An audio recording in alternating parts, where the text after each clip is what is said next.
In 1972, Marlon Brando underwent one of the greatest cinematic transformations of all time, with his landmark performance as Don Vito Corleone in The Godfather. 32 years later, the eccentric Brando would attempt another cinematic transformation, this time playing a mean-spirited elderly woman in the 2006 animated superhero comedy Big Bug Man.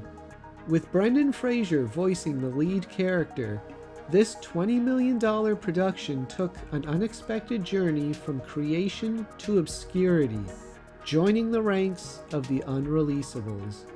For Fraser, Big Bug Man came at a difficult time in his career, with his star power seemingly fading. Oddly enough, the movie would suffer a similar fate as Batgirl 17 years later. In that film, Fraser plays the pyromaniac villain Firefly. In Big Bug Man, he played the hero, Howard Kind. The story unfolds as Kind, a warm-hearted employee of a candy factory, gets bitten by a swarm of bugs, gaining superpowers in the process. An obvious parody of Spider-Man's iconic origin story. Two unreleased films, both starring Brendan Fraser as a bug-related character. One a superhero, the other a supervillain. What are the odds? Big Bug Man would have been one of the few original superheroes, not having appeared in any pre-existing comic book property. Making the film equally unique was its unexpectedly adult tone. Despite at first glance appearing as a family-friendly animated film, Big Bug Man was more South Park than Pixar. Though plot specifics are light, it seems that the heroic Big Bug Man might have been corrupted by the owners of the evil candy factory, leading to a redemption arc in the second half of the film. Enter the legendary Marlon Brando. Big Bug Man marked the final chapter in the 80-year-old actor's illustrious and often difficult career. Initially, the filmmakers offered him the role of 600-pound evil businessman Nicholas Dunderbeck. Given Brando's intimidating personality and notorious weight problem, that character was the natural choice for him to play. But Brando had other ideas. Instead, he wanted to voice Mrs. Sauer, the elderly owner of the candy factory, described by executive producer Gabriel Grunfeld as a funny, acerbic old lady, a sort of mean Willy Wonka.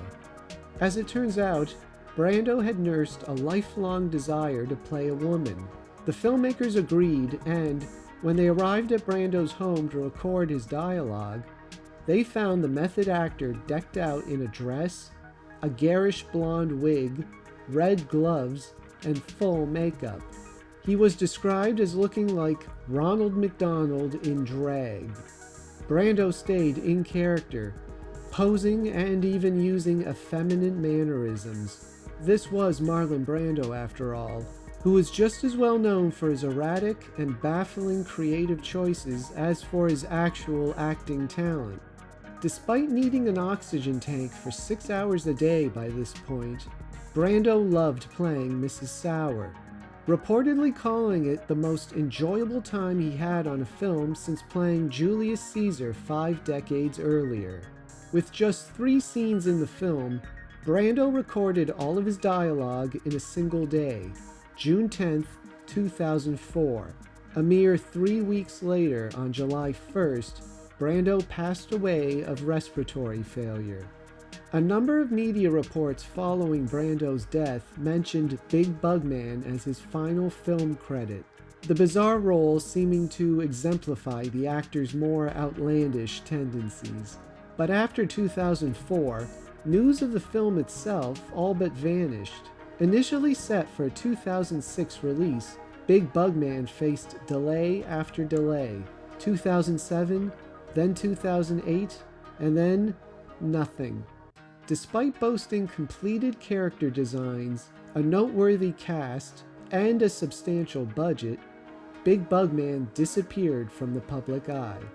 Now, years later, Curious film fans have been left to wonder about this fever dream masquerading as a movie. Animation director Raimi Muskies has shed some light on the behind-the-scenes challenges. Muskies is one of the few people to have actually heard Brando's recorded dialogue, calling it virtually unusable due to the actor's poor, labored breathing. The loss of Brando, coupled with the less than stellar quality of the actor's reading, may have seriously hindered the film's progress.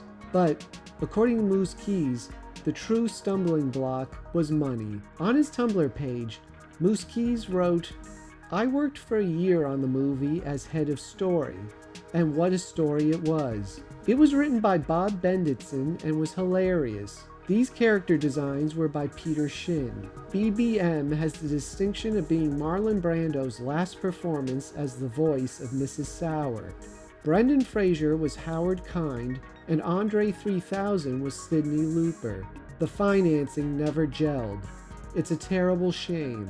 It could have been quite a CG animated comedy." While Muskies states that the film was intended to be CG, other sources, namely Wikipedia, claim the film was going to be hand-drawn. At a time when traditional 2D animation was falling victim to the rise of CG, it seems likely that Big Bugman would have followed suit and ultimately been computer-generated. But perhaps the plan was to use some combination of the two methods. Whatever the answer might be, it's a moot point. The incomplete film seems destined to remain stuck on the proverbial shelf, forever unfinished. Big Bugman is unquestionably an interesting footnote in the career of comeback kid Brendan Fraser, and for the late Marlon Brando, it stands as a suitably offbeat final film appearance for a truly one-of-a-kind actor. I'm Michael Cahill. Thanks so much for watching. If you enjoyed this video, please remember to like and subscribe. Until next time.